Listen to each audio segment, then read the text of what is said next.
Райан, үйге апарар саяхат. Әңгіменің басы және жалғасының сілтемесі видеоның астында берілген.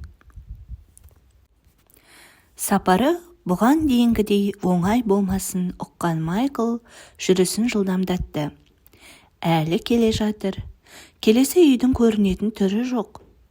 Ал керек болса, алыстан екіге айырылған жол айрығы көрінді. Қалай қарай жүру керек? Оңға ма, солға ма? Оның үстіне соңынан қалмай біреу ілесіп келе жатқандай. Майкл екіге бөлінген жол айрығының дәл ортасына келіп тоқтады.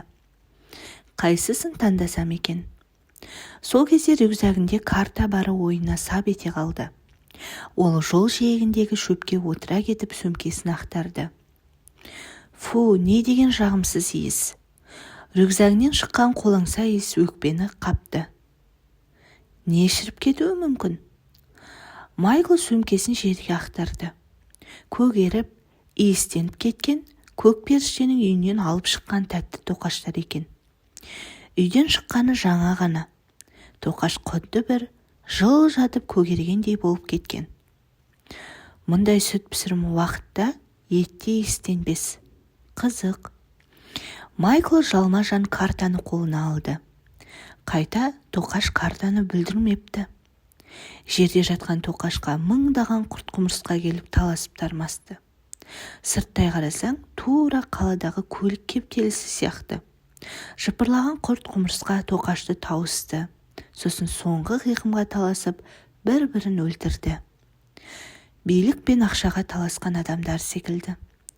Сол сәтте Майклға көк періштенің дастарханнан тамақ же, тек өзіңмен ештеңе алушы болма дегені есіне түсті.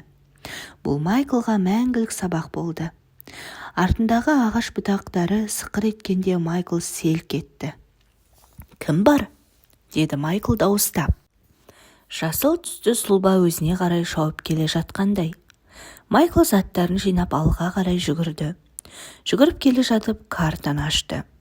Өзгеріссіз, баяғы қызыл нүкте қозғалмаған. «Көк, не мынау? Көмек береді дегенің қайда?» деп жыламсырады.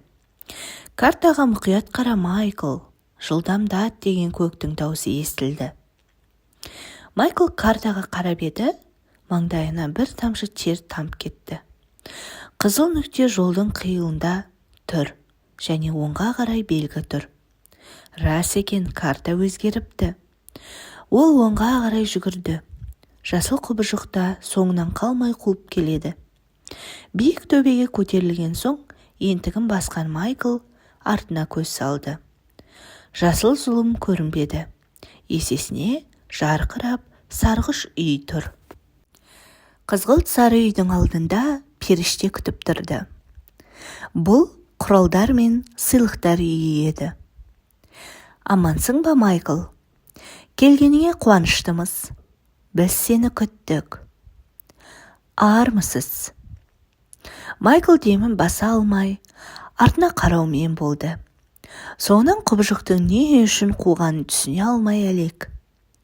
Артымнан ере ғой. Қызғылт періште де алдыңғы періштелерге қатты ұқсайды екен. Бойлары да, қанаттары да ұқсас. Тек түсі басқа демесең. Бірдей. Бәрінен мейірім лебі еседі.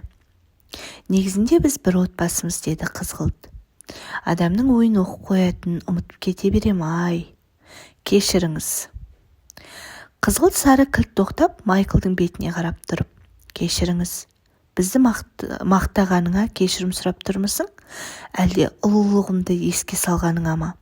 Жоқ, біздің мейірімді сезінгеніңе ме? Періште жымиды. Майкл періштеден соңынан қуған құбыжық туралы сұрағысы келді. Бірақ барлық сұрағыңа жауап бере алмаймын деп періште бұрылып алға жүре берді. Жауап бере алмайсыз ба? Әлде жауап бергің келмей ме? Сіздің білетініңізді білемін, артымнан қуып жүрген не? Қашан айтасыз? Майкл сұрақтың астына алды. Бәрі сен ойлағандай емес, Майкл Томас. Сосын бетіне тіке қарап тұрып. Сен негізі менен артық білесің, деді періште. Ол мені күтіп тұр ма? Иә. Періштері әлемінде құбыжық не істеп жүр? Оның да сен сияқты осы жерде жүруге қақысы бар. Маған зиянын тигізуі мүмкін бе? Иә. Одан қорғана алам ба? Иә.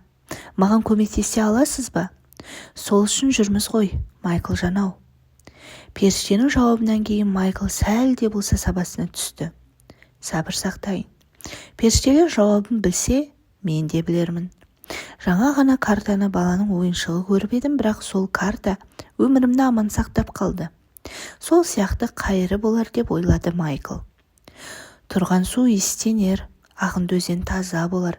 Құдайға ағын өзендей жандар жақын деп жауап берді Майклдың ойына. Сіздерде уақыт өлшемі қандай? Біз үшін болашақта, өткенде жоқ. Мысалы, сендер уақытты түзу сызықпен қозғалғандай сезінесіңдер. Бізде олай емес. Уақыт сағат тілінің айналғаны секілді. Ал қозғалысты қамтамасыз ететін қозғалтқыш орталықта орналасқан. Яғни біз дәл қазіргі уақытпен өмір сүреміз. Ал адамдар түзу сызықта өмір сүргендіктен әрдайым не өткеніне, не болашағына қарап алаңдаумен болады. Сол себепті қазіргі уақытын текке өткізіп алады. Сендерде осы сәтте болу, әр сәттен ләззат алу емес, алға қарап әрекет ету режимі жұмыс жасайды. Бұл төмен вибрациялы өлшемдерге тән құбылыс, деді періште. Не деген көп ақпарат. Майкл барынша түсінуге тырысып бақты. Міне, бөлмеңе келдік, деді. Қызғылттың да үйі көктің үйі сияқты сыртынан шағын көрінгенмен іші кең, өте әдемі еді. Ертең сабақты бастаймыз. Асхана сол жағыңда, жуынатын бөлме оң жақта. Асыңда дайын, деді. Қызғылт есікті тарс жапты. Періштенің қоштаспағаны Майклға бір түрлі көрінді. Періште болса да әдептен жұрдаймы, қалай өзі, деді Майкл іштей. Әдеттегідей жайнаған дастарханнан тойып түстеніп алды. Қызғылттың үйіндегі тағам салынған ағаш ыдыстар шеберлікпен өрнектеле жасалған екен. Қызық, мен бұл үйден тек бір періштені көріп тұрмын. Бірақ тамақ дайындап, ыдыс жуып, бақты баптап жүргендер де бар ғой. Олар маған көрінбейді. Мен білмейтін тағы қандай құпия бар екен деп ойлады да 2 күн бойы дәретханаға бармаған есіне сап етті. Мәссаған, періштелер мекенінде дәретхана мүлде жоқ, әрі барғың да келмейді. Ой, пырмая, деп таң қалды. Таңертең оянғанда Майкл ерекше күш-қуат сезді. Ол таңғы асын сүйсіне отырып жеді. Байқайды, бұл жақтағы тағамдар да ерекше бір дәм бар. Періште Майклдың ойын оқып былай деп жауап берді. Бұл тағамдар төмен вибрациялы өлшемді жақта болмайды. Құрамына барлық өлшемге ортақ рухани қоспа қосылған. Адамның дәретхананы қажет етпейтіні сондықтан.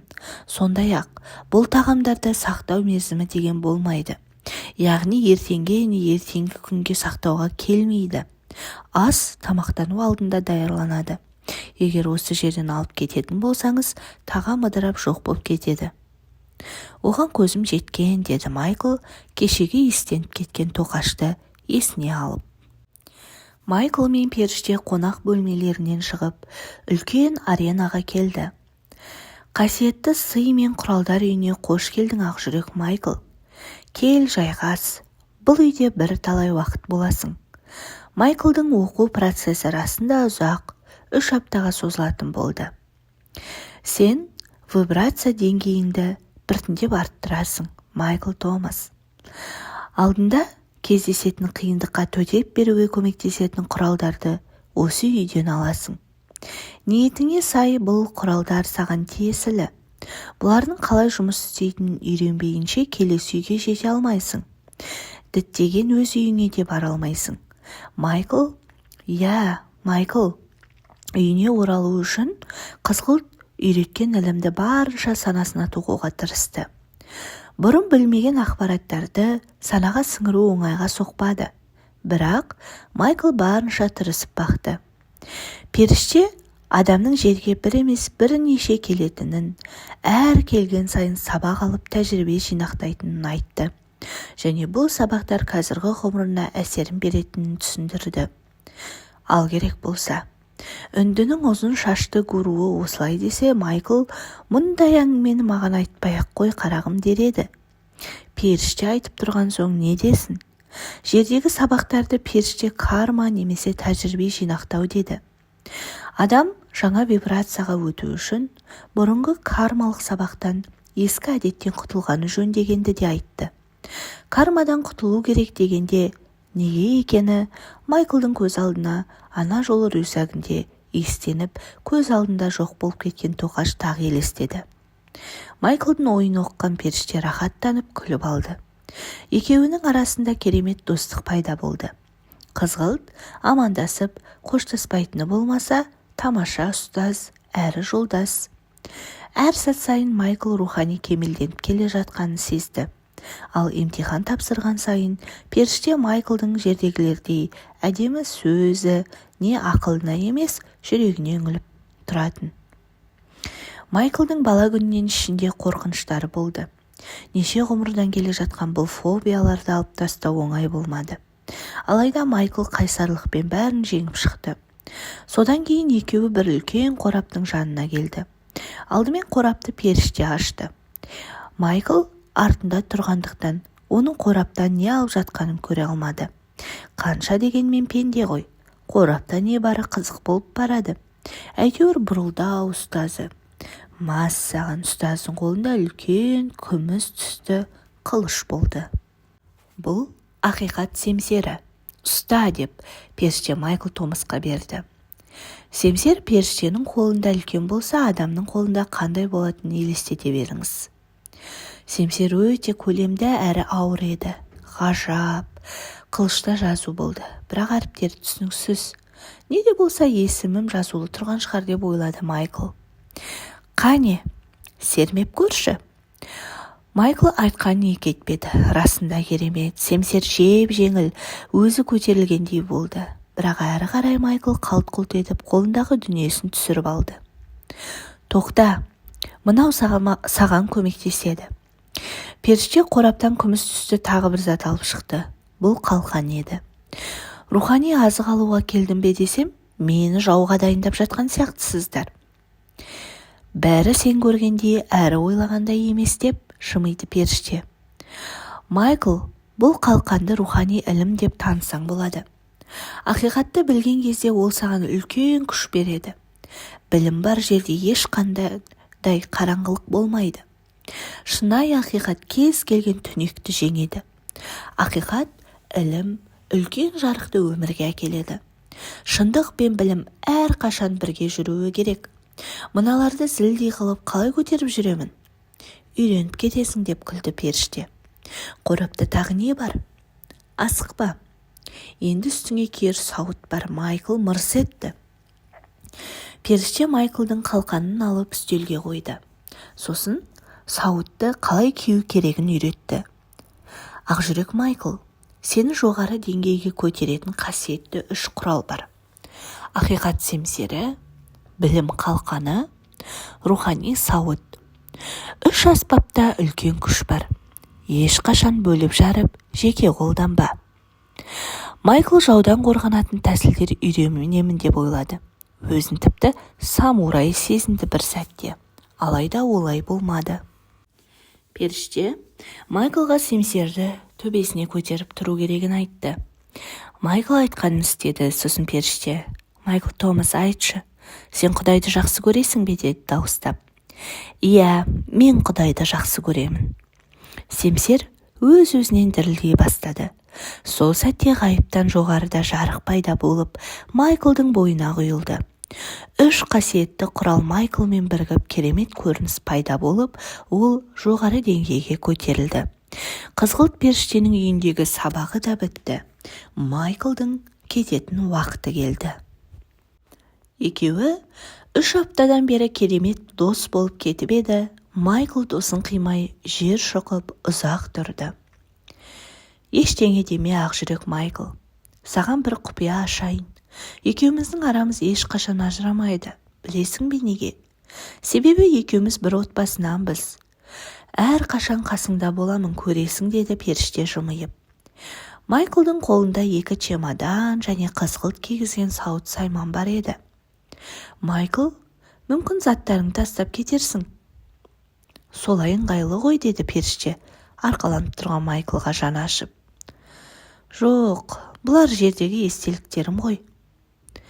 Олар не үшін керек саған? Майкл ойланып қалды. Енді есте қалу үшін, жақындарымды ұмытпау үшін. Ауру қалса да әдет қалмас. Ескі әдет десеңші, Майкл, тағы айтам, заттарыңды қалдыр. Мен сені жақсы көремін, естеліктеріңді көздің қарашығындай сақтап қоямын. Жоқ, деді Майкл қатқыл үнмен. Қыстамаймын дегендей періште басын изеді. Майкл шығып бара жатып кездескенше деді. Неге ойлайды екен? Кездеспеуі де мүмкін ғой. Періште әдеттегідей қоштаспастан есікті тарс жапты. Ой, пырмай, осы әдеті біртүрлі, деді Майкл іштей. Сөйтті де бұрын жүрмеген жерге қайдай бет алды. Қолында қос чемодан, темір-терсек, мықшындап келе жатты. Осы заттар арасында көмек бере ме екенін өзі бауыр қып арқалатып жіберді. Оны жауға шапқанда қолданбасам несіне қолыма ұстатты. Күңкілдеп келе жатқан Майкл баяғы жасыл құбыжық туралы тіптен ұмытып кеткенді. Ол әдеттегідей ізінен келе жатты.